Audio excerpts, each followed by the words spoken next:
Yeah, we're live. It's right on the button, 7 o'clock. Nailed it. And look at my shirt. That's appropriate for tonight because tonight we're talking about LS turbo cams. And then as soon as everybody gets here, I'm going to show you some dyno data, and we're going to talk about which one of the following cams can actually make 1,000 horsepower on a turbo LS. We have a stock LM7 cam. We have an LS3 cam, but it might as well be an LS6 or LS2 or anything else, any of the other factory cams, LS9, or the Crane 224 cam. What brought this about is that I was looking at Facebook and I was commenting on one of the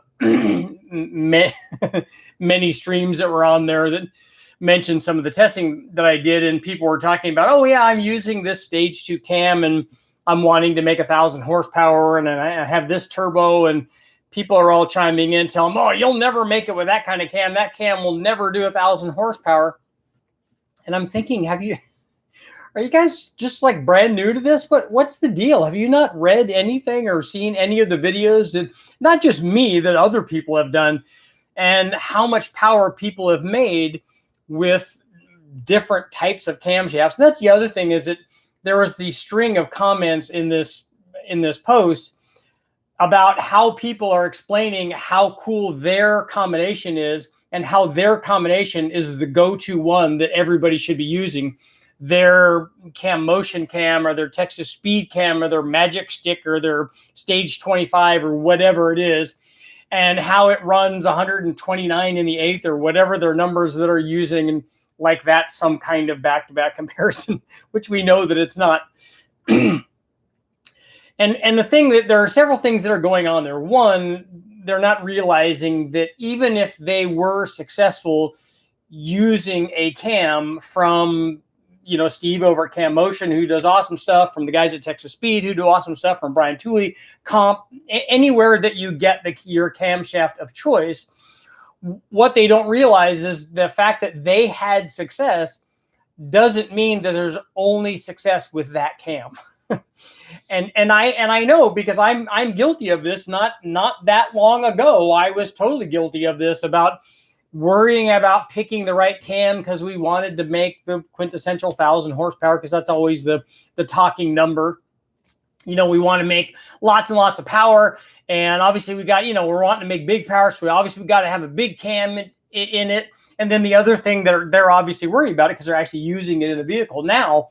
Okay, if I use this stage 3 cam or stage 3.5 or whatever it is, the super magic stick, that now I got to worry about, okay, will it spool the turbo? Because I got to have a turbo that's big enough to make 1,000 horsepower. Now I got to worry about, well, will the converter work? And I'm going to show you tonight, not just which one of these 3 cams that we're talking about. We're talking about a factory LM7 cam, an LS3, or it could be an LS6 or LS2 or LS9. It doesn't matter, any of the other upgraded factory cams, or this Crane 224. And the Crane 224 cam is basically just representing all aftermarket cams, because as we'll find out, the answer to all of this is, and to give it away early, is all of these cams can make 1,000 horsepower. And that's the thing that people don't realize. So I'm going to show you with dyno data why this is possible and how it's possible. But more important than that is you guys get to see how you should be approaching situations like this. And I'm going to show you, because I approach all of these situations based on dyno data. And this is how I think. And because I think this way, I think everybody else should think this way, because I'm exactly like everybody else, right? But it gives you a way to realize what's going on and a different way to approach things. You don't need to have a camshaft that runs to 8,500 RPM that makes power, because especially not to make 1,000 horsepower. You don't even need a cam that makes peak power beyond 5,500 RPM to make 1,000 horsepower. Ultimately, as we've talked about many times here, the turbo is going to do that. And it's not going to be the camshaft. The camshaft is just really going to dictate at what boost level you're going to make that 1,000 horsepower at. Now, we're going to talk about that a little bit, because there may be a situation where you don't have enough camshaft in it that it puts it into a bad spot on the map of the turbo. Maybe the turbo doesn't want to make 1,000 horsepower at 28 or 29 pounds of boost. maybe it likes making 1,000 horsepower at less than 20 pounds. Maybe it's more efficient there. Maybe you're not far to the top right-hand corner of the compressor map, which was where most racers are going to run their combinations. You're not going to be at this kind of thing that we're talking about with this kind of 1,000 horsepower turbo. You're not going to be anywhere near the island of peak efficiency on the compressor map. That's going to kind of be in the center. You're going to be to the far right, upper right-hand corner as you're looking at the map.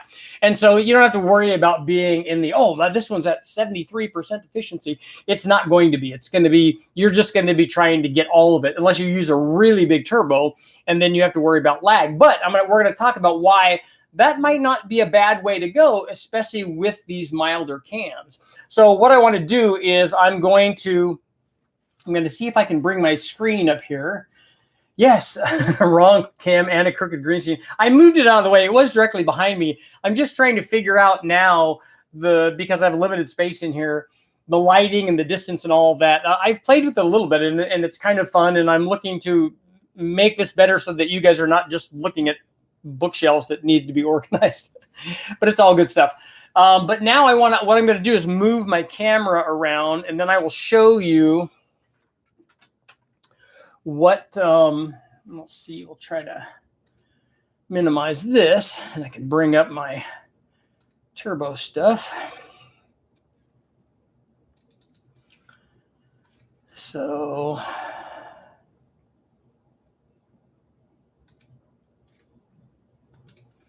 hopefully you guys can still see me. So if you can, let me know in the comments. Dyno data.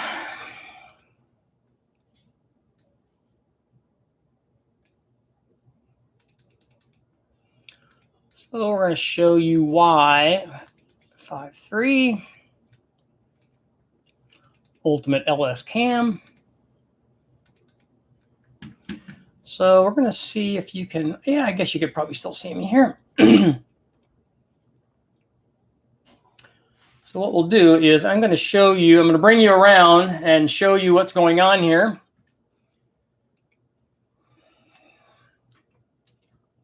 So if we take a look here, hopefully you should be able to see this. I'm going to take a look and see, make sure that you can. There we go. Yeah, look, you can see yourself. Okay, so I'll minimize this. So right now, this is basically a stock 5.3 with a factory LM7 cam. It has headers and stuff, and it makes 350, or this one made 338 horsepower. So this is, oh, this was measured. That's why.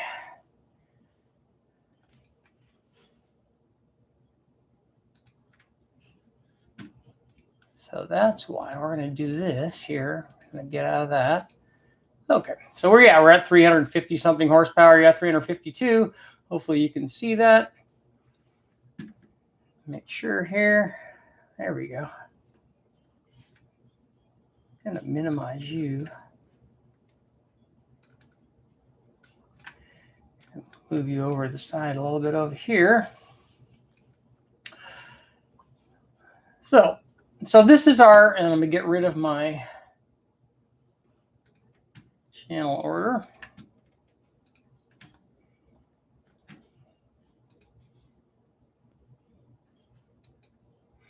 So this is our factory camshaft. So if we have 350 horsepower, and this is how I want you to view this. So if we were to add boost to this, how much boost would it take to get us to 1,000 horsepower? So 350 times 3 plus 350 is 700. And honestly, if we were to run E85, I think we probably would be close to, 750 with the E85. And so that's how I look at this. I look at this as though here's the NA power output. What happens if I double that? If I double that, then we have 700 horsepower or thereabouts. That means 14.5 pounds. We're at 700 horsepower. And really, it's going to take almost another atmosphere with this camshaft to get to 1,000 horsepower. So what that means is we're going to get up near 29 pounds. Honestly, with the E85, I'm thinking we probably have closer to 28 or 27 pounds. But now let's take a look and see what happened when we change the camshaft. So here is an LS3 camshaft. You see, it made quite a bit more power. Now we're over 400 horsepower with the LS3 cam. Just got to make sure that I'm still zoomed in here so you guys can see. So now we're over 400 horsepower. So now if we double that at 14.5 pounds, what do we have? Well, we have 800 horsepower. And since we're at 400, we only needed another 50%, so another 7.5 pounds. So somewhere in the 21, 22 pounds of boost range, because of this camshaft, we're going to be able to get near 1,000 horsepower. See, so having a cam, that's why we put cams in LSs. But that takes us to 1,000 horsepower with just an LS3 cam. So we don't have some sort of stage 2 or 3 or 5 or 7 cam. We just have an LS3 cam, and we can still get to 1,000 horsepower. And that's how I look at things. If we're starting with 400, all of a sudden we're at 800, and then we're at 1,000 with another 50%. So we'll take a look at one more camshaft.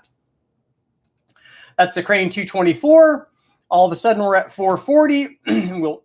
All of a sudden we're at 440, and we'll say that that's 450. We'll get rid of this. We'll minimize that so you can see. So all of a sudden we're at, so you can kind of see over here. So we're at 450. So now at 14.5 pounds, we're at like 900 horsepower. So we're at 900 horsepower at 14.5 pounds. And to get the extra 100 horsepower, it's just going to take another few pounds of boost.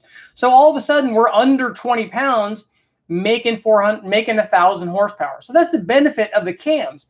But what you've noticed is that all of these can really do this. All of these can make 1,000 horsepower. Every one of these is theoretically a 1,000 horsepower camshaft. The only difference is it just takes more boost to do it. So now we can get back to our little chat here.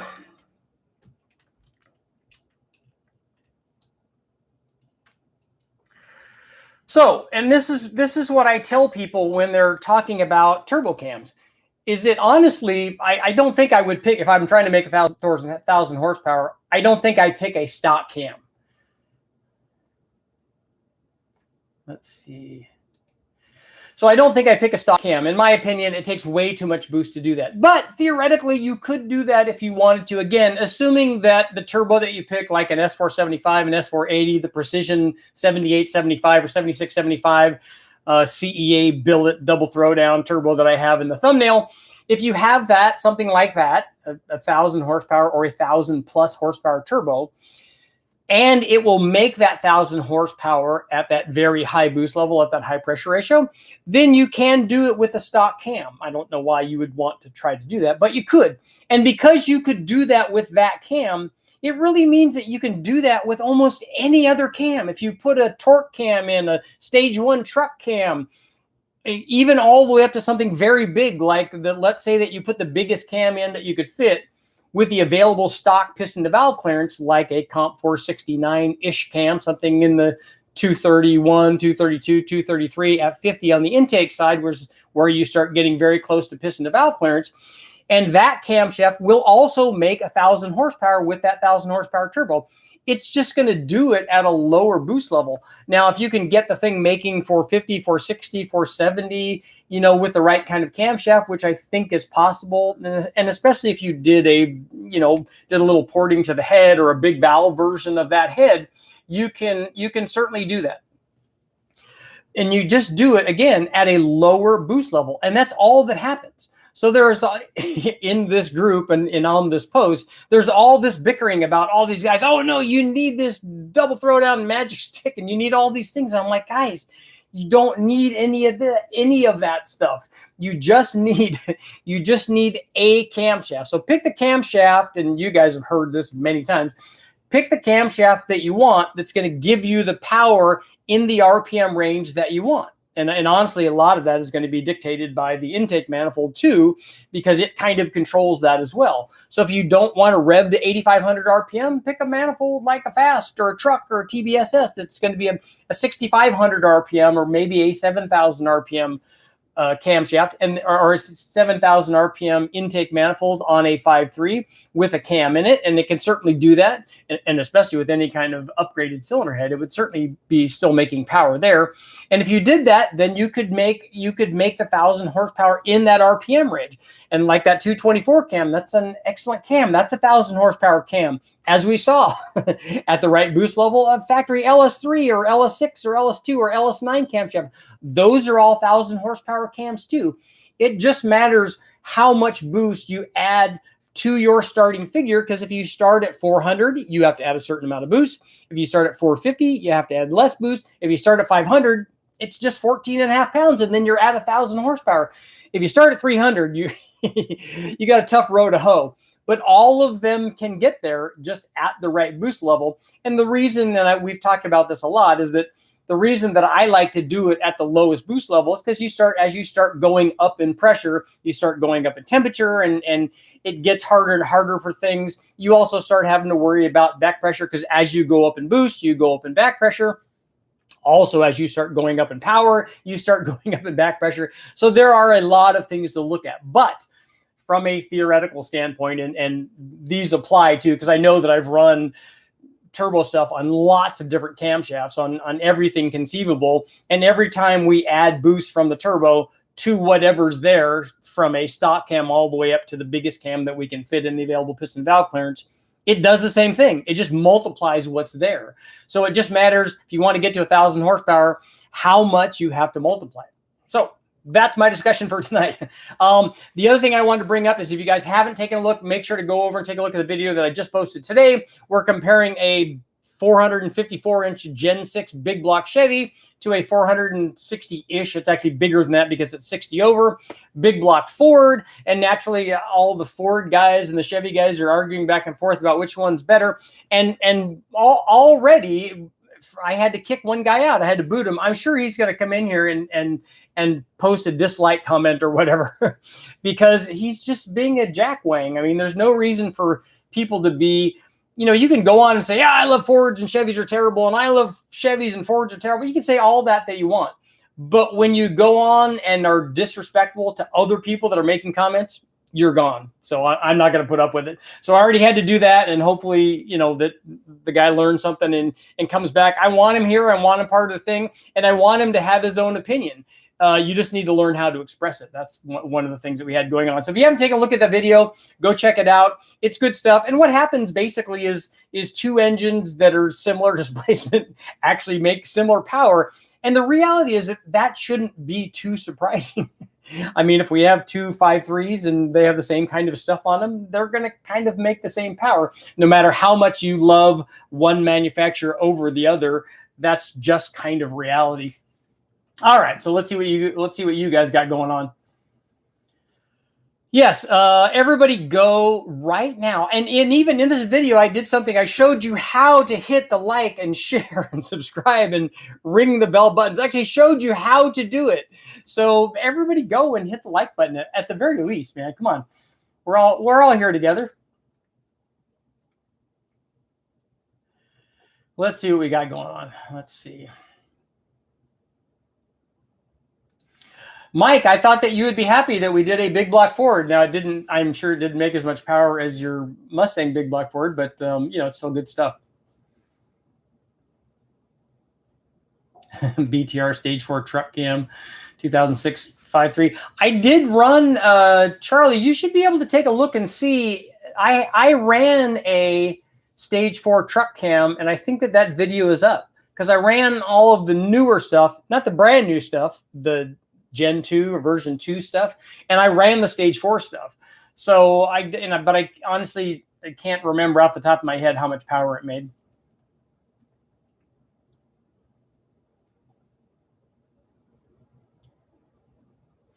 Richard, 1,000 horsepower stock cam and aftermarket cam. Will the aftermarket cam be easier on the engine? I don't know about the word easier. They're both making the same horsepower and torque. One of them they probably will have different back pressures. And my guess is that the charge temperature is probably going to be hotter, unless you can really find a way to cool it off, because the difference between 20 pounds and 30 pounds is going to be a lot of charge temperature. Especially, it's not going to go up like at a nice linear rate. Like the 10 pound to 20 pound range doesn't go up the same amount of temperature as the 20 to 30. In my opinion, it doesn't do that.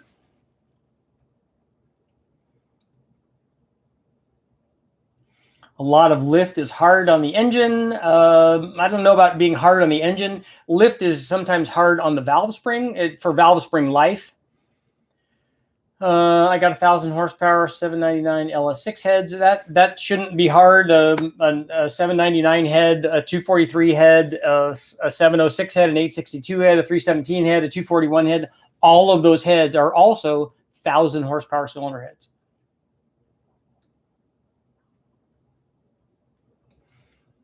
The ASA puts down numbers of bigger cams. It doesn't really. It puts down the numbers that it's supposed to with the lift and duration that it has. I've run the ASA cam.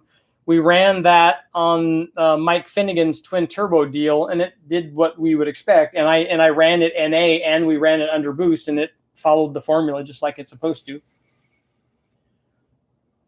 Will a loose lockup converter can be quite street friendly if it's like a... Lockup converters are nice, and they help a lot, especially with fluid temp. Richard, let the sheep follow the internet experts. The problem is that the guys that are giving them information are not experts. They're not guys that they should be listening to. And not that everybody should be listening to me, but there are lots of guys. Unfortunately, the guys that seem to want to interject their opinion are the guys that probably shouldn't be doing that.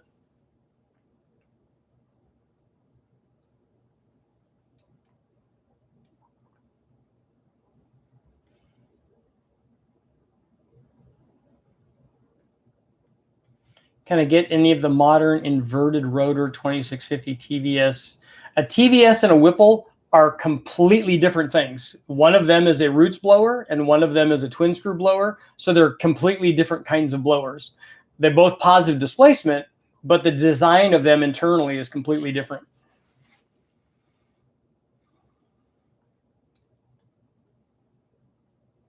Can we talk a little bit about LSA and the effects? Well, you can take a look at, rather than talk about theoretical stuff, you can look at the video that I have of where we ran all of the factory cams, and you can see what the really wide LSA cams did, like the LS9 and the LSA cam, which I tested both of those, and compared to the factory LM7 cam and LS6 and LS2 and LS3 and all of the factory cams. And you can see for yourself exactly what it does. When you have a wide LSA, like they ran for those blower cams, what they're doing is reducing the power down low and shifting it up higher. Having a wide LSA for them on the OEM applications also makes the thing idle better, so that they could add more duration, because these things have big splits. So like a 211, 230 is a pretty big split. The wide LSA allows those cams to make power at the top of the RPM range, and then they rely on the blower to have all of the low speed and mid-range power. So they're crutching the situation with a cam that works in a place where a typical roots blower doesn't work as well.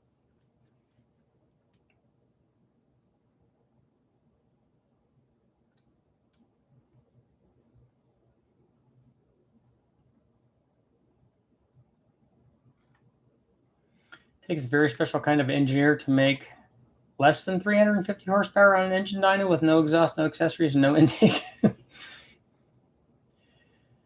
If you want to win, high compression short runners and high RPM solid lifter camshaft. A solid lifter camshaft? Maybe on a small block Chevy. Have you ever run any tests with a sloppy stage 3? I've never run it. I'm not sure it will fit on a stock piston to valve clearance, and that's kind of most of what we run. We've run other stuff on some combinations that have, aftermarket pistons in them, because I've run a few of those, but I've never run that sloppy stage 3.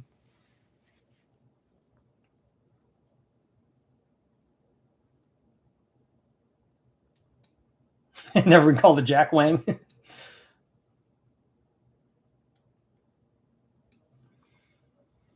Yeah, if we did, Mike, I think if we did a hydraulic roller on the 460, it would be good. But it was already helped with more compression because it was an early one. It was one of the best ones. ProCharge Mopar, even if it takes 43 PSI for 1,000 horsepower. That's the thing. The 360 Magnum won't take that much. The 360 although I think that a 2.2 would probably take that much. But the 460 or the 360 Magnum is not going to take a lot of boost, especially like we could get it to the cam to 5.3 power level, we could get, I'm pretty sure we could fairly easily get a Magnum, a 360 Magnum, to the 400 horsepower level with a mild cam and a decent head, or even porting the stock head and a dual plane intake. I mean, a 360-inch motor with a 224 or a 228 or 230 cam in it should make 400 horsepower or more without any problem. And then we can get to a fairly serious power level with boost from that thing.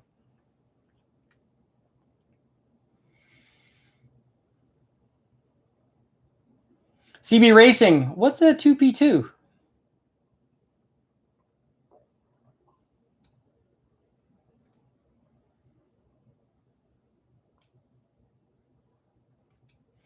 I like number 10. Answer my question now. Gosh dang it. Tyler, what is what was your question? I wasn't even looking at questions when I was doing my monologuing. You know better than that. I'm listening to myself talk.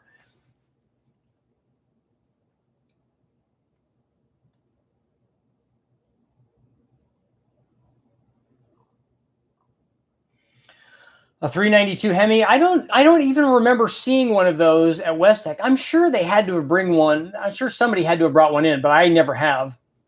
Put it up against a 6.2 single overhead cam Ford.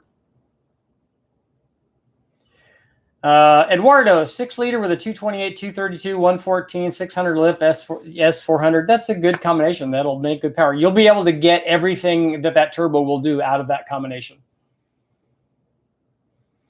Randall, your Solstice GXP runs 27 pounds. I actually think my wife's Mercedes is over 20 also. Do you have any videos on VVT cam dyno tuning? We did some on the 4200 Atlas motor, and then we also did some when I was back with Brian Tooley on the Gen 5 stuff. Dan, 248, 236 at 50. Wow, that seems like a really big split in the wrong direction. John, you have pack springs on all your builds.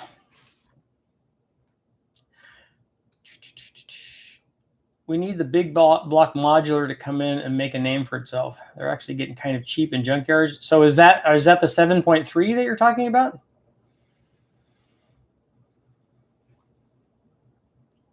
So Mike, you're saying he used 2 POC springs?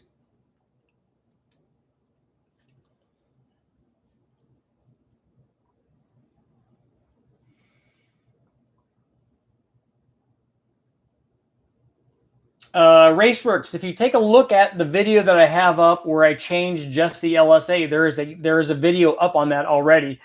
As you tighten LSA, idle quality goes away, but usually low and mid-range torque. Sometimes it can be power through the whole curve, depending on what the cam is and what the combination is. But as you tighten LSA, you tend to add torque. And as you widen it, you tend to reduce low speed and mid-range and increase top end. And again, that's a big generalization, but you can take a look at the video that I have up. Is it better to boost smaller displacement, such as a 5.3 over a 6.2? No, it depends on how much power you want to make. Whatever power you start out with, you multiply by boost. So if you're starting out with a 350 horsepower 5.3 versus a 400 horsepower 6.2, or a 450 or 500 horsepower 6.2, you're just going to multiply it at whatever boost level you have. So you start out with more and you end up with more at any given boost level. And the nice thing with boost is that whatever you start out with, you end up with twice that gain under boost. Vegas is in the house. Internet experts were in quotes. I feel you. I see you. Is your favorite small block Chevy cam too much for GT40s for a daily driver? No, it's not. We ran that with stock heads many times, and with GT40s, it would just be better than stock heads. Difference between a turbo and a Whipple cam? I don't think that there is. I would run an NA cam on both of those.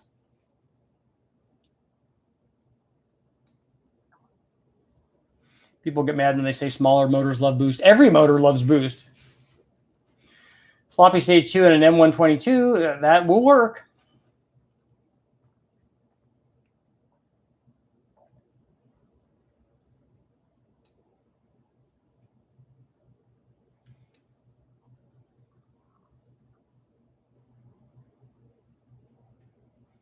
A 6.2 single overhead cam. I don't know that I've ever even seen one in the wrecking yard.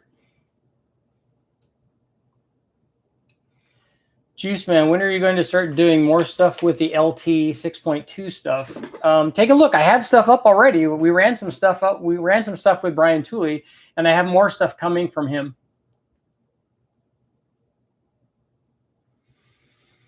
Is it the boost pressure or the added heat from the pressure? It can be both. You can have temperature from increase from the inlet air, and you can also have it from an increase in back pressure.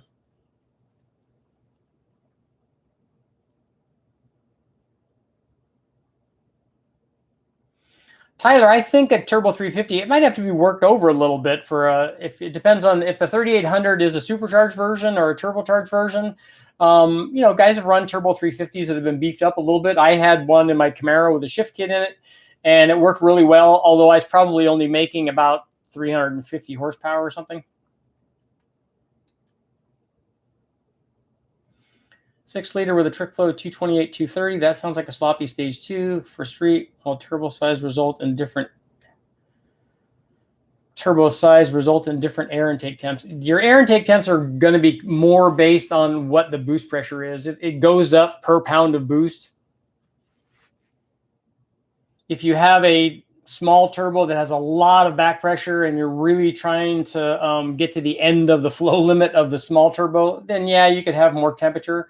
But if you have two turbos that are both within their range for supporting the amount of power that you want to make, it's going to be real comparable. And then if you have both of those, let's say that they were different by 10 degrees, when they both go through the intercooler, that 10-degree difference will be reduced almost down to nothing a lot of times. Solid cams sound like you got low oil pressure. Yeah. Sean, I know. I just mean PD blowers. I can't find any of the new gen for the LS. Like on a Coyote, we can choose some good 2650 TVS Eatons. They make TVSs for LSs, right? I mean, they have to.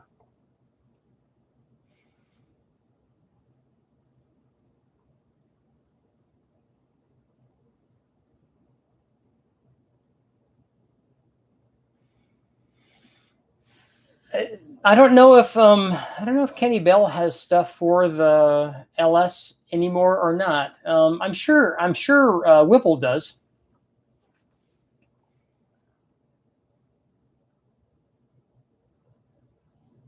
I know someone with a sloppy stage 3 and an LY6 with no issues with clearance. I judging by the intake duration, I wouldn't ever put one in with that as my knowledge. I would definitely check it.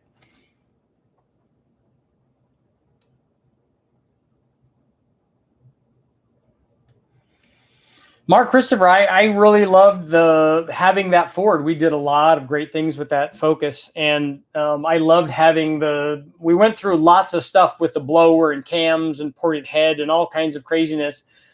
But after putting the turbo on there, then the thing was just awesome. Can I run solid flat tappet lifters on a hydraulic flat tappet cam? Probably yes.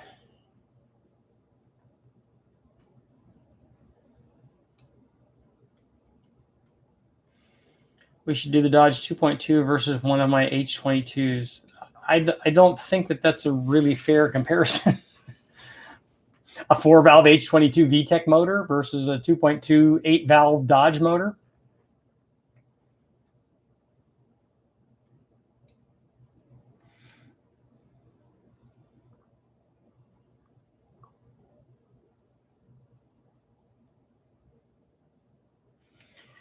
Juice Man, Richard, have you ever done anything with old Datsun stuff? Yeah, I have a 240Z. I had a 260Z. I've done a lot with the L series stuff, Weber, side drafts, cams, ported headers, all kinds of stuff. And I'm a big fan. Coyote 2021 Whipple cam suggestions. They have really good cams right from the factory. I've never tried any of the aftermarket cams on the latest gen Coyote. I've only done the early stuff, so I don't have any dyno data to give you. Aaron, don't call and tell Hughes engines every cam is a turbo cam. They get pretty defensive. That's fine. They can have their opinions. I'm okay with that. And nothing that they tell me is going to show me anything that's different from all of the stuff that I've seen on the dyno.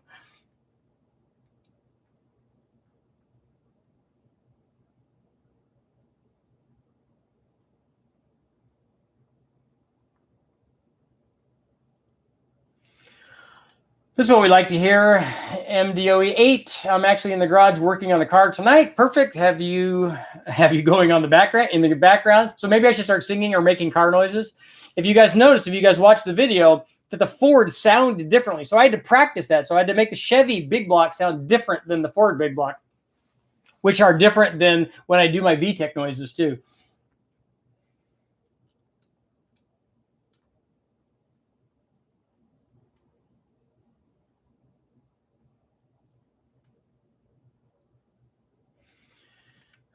Is the Elgin 1839 any good for a turbo 5.3? I would say yes, but I don't know what that cam is. I don't really speak Elgin as well as I should. So if you tell me what the intake and exhaust duration are, then I can say yes, definitely. What do I need to know? I'm doing a GT45 turbo on my cam 5.3. If you have put a small cam in it, put springs in it, put the right size injectors and the right pump, I would suggest running E85 because that's going to work the best. But a GT45 on a 5.3 will work very well.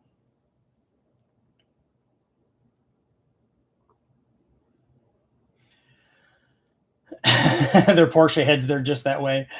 I'm sure it's going to work out good. I like the fact that, Dan, that you're using the Carrera manifold and not the pancake manifold. I remember the guys from Extrude Helen were somebody was redoing a turbo for them because he had one. And I remember them. I think that's the first experience I had way back looking at that manifold. I'm like, that's the turbo manifold? That's terrible. Why would they do that? And then I saw the Carrera manifold. And I'm like, that's the one that they should have on there. Tupac springs. Nice. That's what they should be called from now on. They should not be called pack springs. They should be called 2-pack springs. Yes, Dan is building a Porsche 3.3 liter.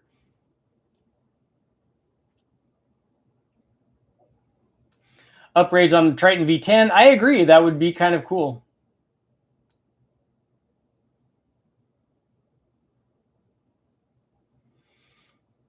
Let's see. I've run ludicrous big block Chevy F1A94 power through a 4L80 for 10 years. Nice. So I'm taking it the 4L80E must have been upgraded, right?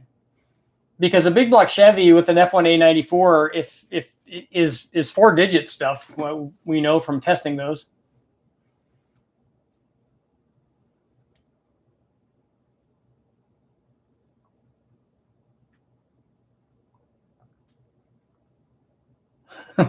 my phone sent something crazy at the end. No worries, man.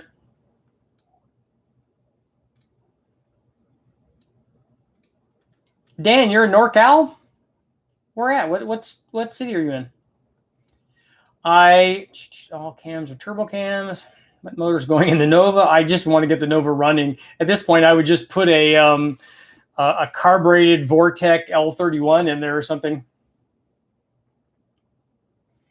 We need the modern Super Duty gas motors to make a name for themselves, except for the 7.3.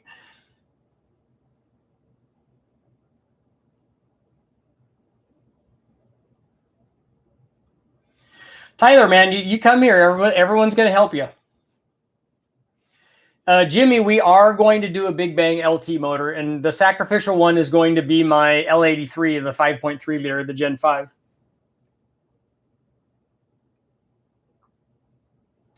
The Nova's getting the Atlas with a GT45. That would be cool too. David, will a twin turbo Gen 5 454 with stock oval port heads work? Yes, we've run turbos on the peanut port heads. And again, just like everything else, whatever the NA power is, so let's say that you had a good peanut port combination in your big block and it was making 450 horsepower. You could make more than that with more camshaft, but let's say it made 450 horsepower and you put turbos on it, 14.5 pounds, you're at 900 horsepower. So it will work.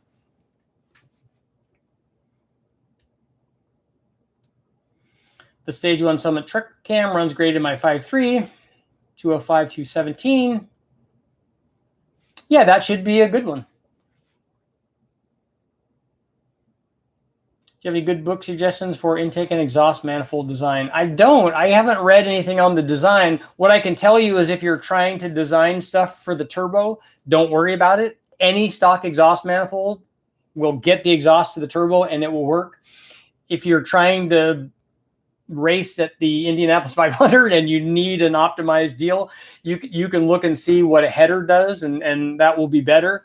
But for most street applications, like, you know, making 4-digit numbers with the stock truck manifolds from an LS is really easy.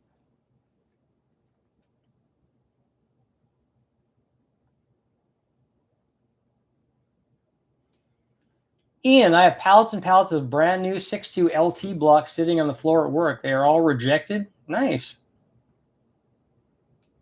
I haven't, Juice, I've not tried gapless rings on boost yet.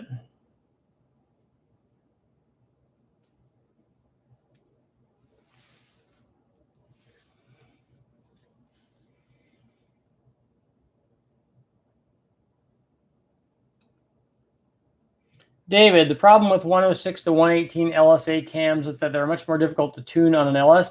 I would agree with that. Like I said, as you tighten up the LSA, the idle quality definitely goes away.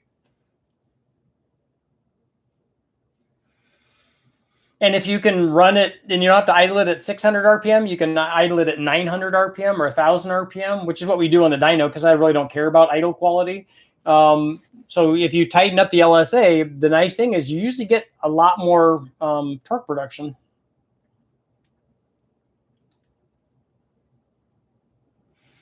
I would like to third the gapless boost testing. Oh, the gapless rings. I'll talk to the guys at Total Seal and see what they say. Yeah, Sean, most gapless rings are interlocking. They still have room to move. Okie Speed, I think with the TrickFlow 190 heads on a single plane and cam the 230 intake duration, the Magnum will clear 500 horsepower. I don't know if it will do that on a 230 cam. And I don't know. Do you know how much camshaft we can put, like with a TrickFlow head, in a stock piston to valve clearance? Like, I don't know how much does the TrickFlow gain piston to valve, or does it lose piston to valve? I don't know about the valve size compared to the stock Magnum stuff.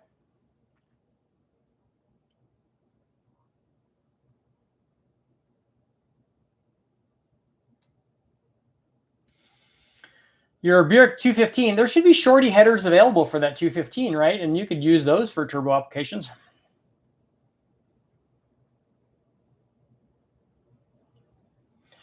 Yep, everybody here was new. I'm new on lots of things. I learn all kinds of stuff when we get together and talk.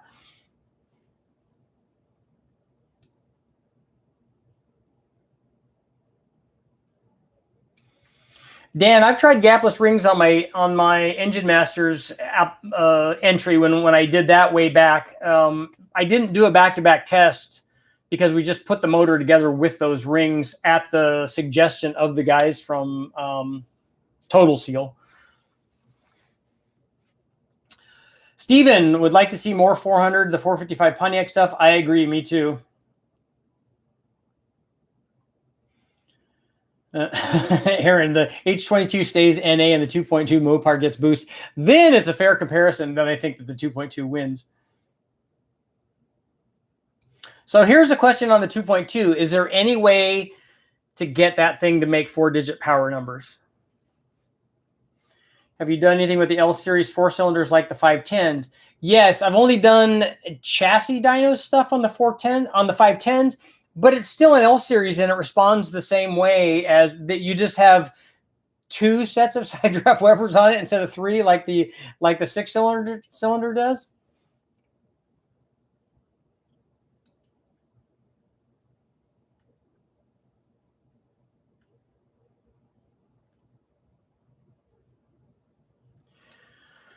Any thoughts on doing a Toyota to use EFE? I would like to, but again, it just takes a lot of time to get everything hooked up, and I don't have a harness for it, and I know an ECU would run it.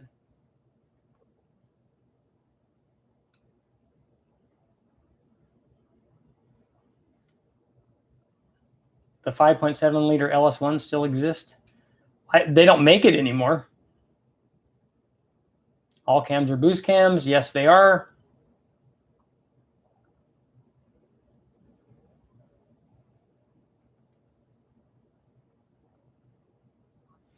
Is it worth upgrading rockers and push rods on a 6-slow when doing a turbo cam upgrade? I like putting push rods in it. I think $100 is not a cheap way to spend. Is good money. Is money well spent. I'll get it out there pretty soon. Although in doing that, we almost always did that, but I haven't actually tested that. Like I haven't tested at what point the stock push rods, which I think are hardened, where will they deflect? I'm going to talk to Brian Tooley about doing a spintron testing on the stock push rods versus hardened push rods and kind of see where we are, which will be interesting information. Triple Weber carburetors on the Z were really cool. It sounded awesome. But Michael, on your thing, upgrading rockers, I wouldn't put any aftermarket rockers on it. I wouldn't put roller rockers on it. I was just going around with somebody on that, and they ran into valve float, which we've run into valve float. The roller rockers are a lot heavier, and they'll be problematic. If you want to upgrade the trunnions on your stock rockers, that's probably not a bad idea. Found the video BTR Stage 4 cam and a 2006 5.3 made 425 horsepower. Cool.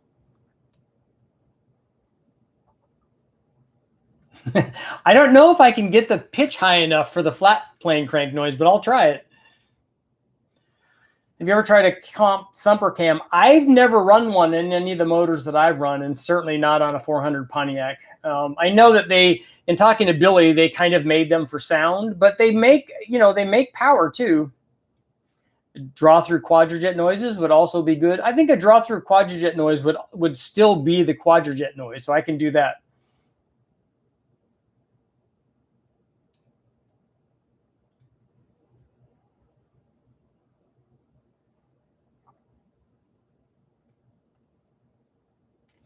So, Dean, you think that a downdraft Holley beats side draft Webers? But it doesn't look as cool, though.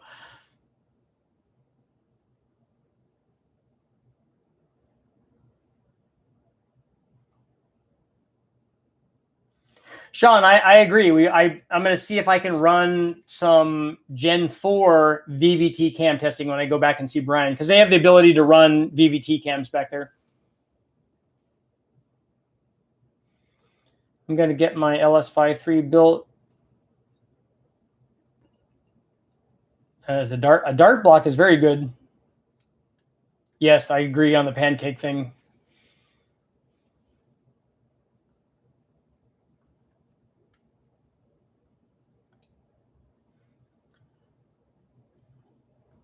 Well, let's see. Not the 2-valve head. I think I moved.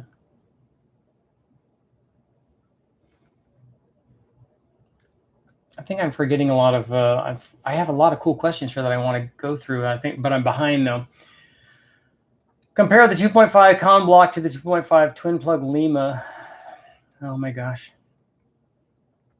I think the thumper on a 400 should be a good combo.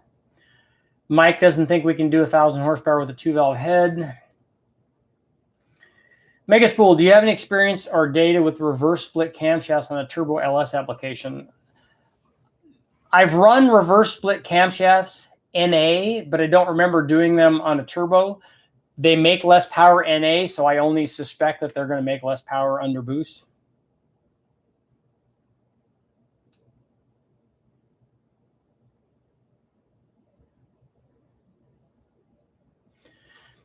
Ever done any motorcycle engine dyno stuff? Not on an engine dyno. We've only done chassis dyno stuff. The LS1 has the same piston size as a 3800. You need to find an Oldsmobile. I agree. A 455 shootout would be kind of cool. It's just a lot of logistics to make it work. Somebody just, I want to thank Mountain Man. Thank you for responding to my question. Always happy to help, man. The Universal ECU USB Dyno. Gen 3 and Gen 4 are both LS. Gen 5 is LT. There's a dude from St. Louis with a 2.3 turbo that ran 9s. They've run really fast with the 2.3 Ford stuff. Any luck finding Bear parts? I think the parts are available. I haven't gotten any yet, though. Can you do a video on basic LS turbo setup? So what is it you want, Nick? What do you want set up? Stock exhaust manifolds, Y-pipe, turbo, exhaust, injectors.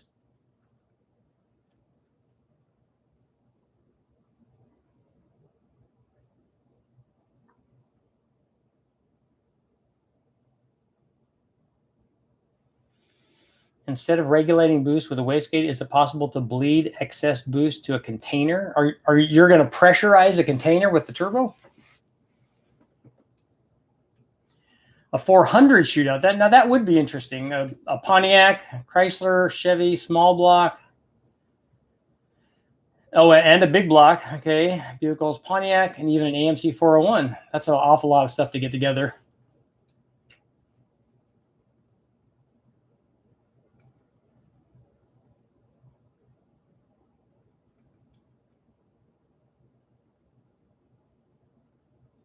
Side drive Weber and you picture Megan Fox, yes.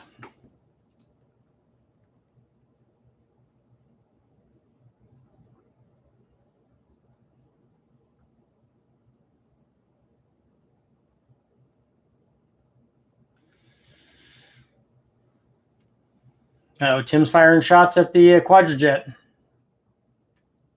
CB Racing, I have a 6-liter with a 232 244 comp cam, 3200 stall, backed by a race spec 2-speed power glide, 390 gears, 850 Holly, 15-inch rally wheels, nice.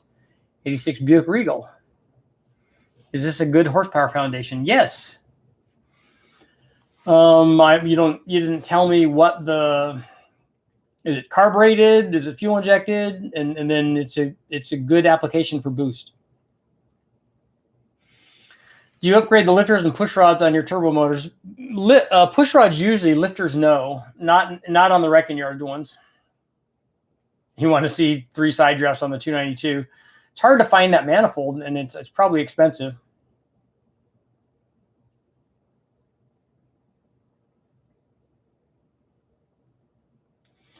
How do you tune VVT cams? The way that we would do it is start out with no adjustment and then start adjusting it and see how it affects power.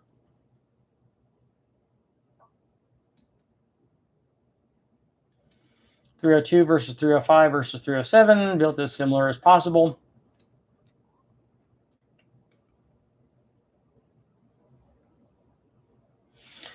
Yes, freedom of speed at 14.5 pounds at 1 atmosphere, 1 additional atmosphere of boost, you can double the horsepower if everything is right.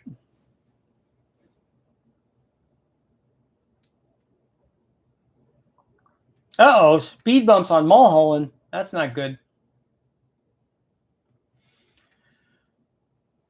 Is there really a problem with flat plane cranks? There's a big vibration problem.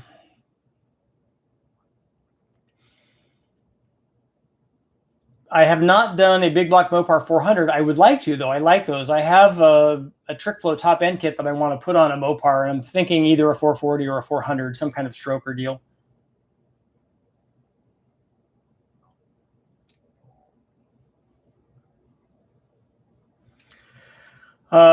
Ford 302 will beat a Chevy 305. When I did the back-to-back comparison and we put even stuff on them, they made the same power, which is not surprising since they're the same displacement. How much timing are you running on your LS 6-liter Big Bang motor from 5,000 to 7,000 RPM? At NA, we run 29 pounds at maximum boost with 118 octane fuel and an air-to-water intercooler and a charge temperature that's probably near 100 degrees at 29 pounds. It's probably around 17 degrees.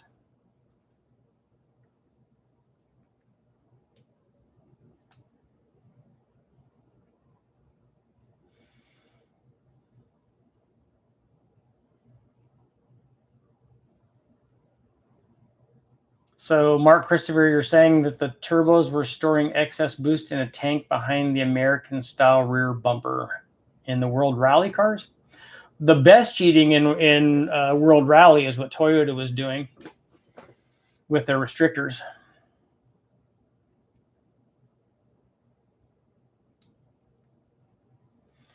So, Tom, when I look at the Oldsmobile 455s, I need to find the X in the casting number. Bruiser 302 small block Ford versus 305 small block Chevy would be cool. Your wish has been granted. Those videos are already up. I ran it NA, we ran it under boost. We did all kinds of stuff. Around what boost level will an LS 6.2 with the Precision 7675 Turbo see back pressure limits? We've run over 1,000 horsepower. It's not a boost pressure. You need to tell me how much power the 6.2 is making, because if you have a 6.2, a CAMS 6.2, it could be making 550 or 560 or 570 horsepower NA, which means even at 14.5 pounds, you'd be at over 1,000 horsepower, and a 7675 might be an 11 or 1,200 horsepower turbo like the one that we have. So it'd have to tell me what hot side you're using. Is it a T4? Is it a T6? What's the AR? So there's a lot of things that could affect that.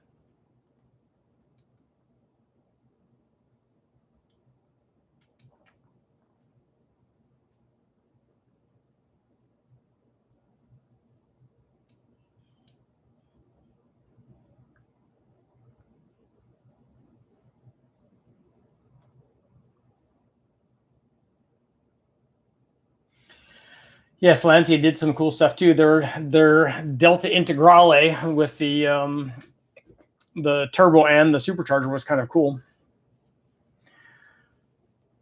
Toyota had an illegal turbo. No, what Toyota did was they had a mechanism that allowed them to get around the restrictor that were mandatory in World Rally.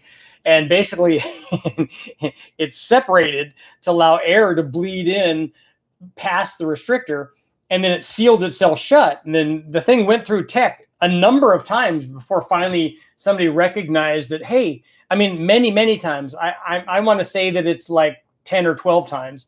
And they were winning because they were making the most power. And then somebody finally realized, hey, that has a parting line on it right there. And then they figured out that, hey, look what's going on. But it's really good. And then the people involved immediately had to they had to quit and throw themselves on the sword. The Ferrari V8, the F355, like the one that I have, has a flat plane crank in it. And so does, I think that so does the 360.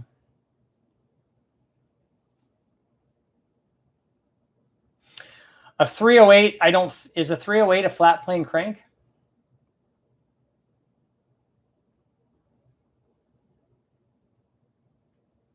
Yes, Alderman and Jeffrey. Yeah, the nitrous in the battery tanks. That was cool.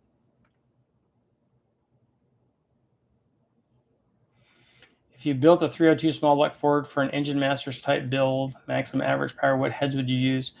I don't know. Back in the day when I was doing it, I probably would have picked airflow research heads, but there might be better ones. I would actually want to try a few different ones. Okay, minute and a half left.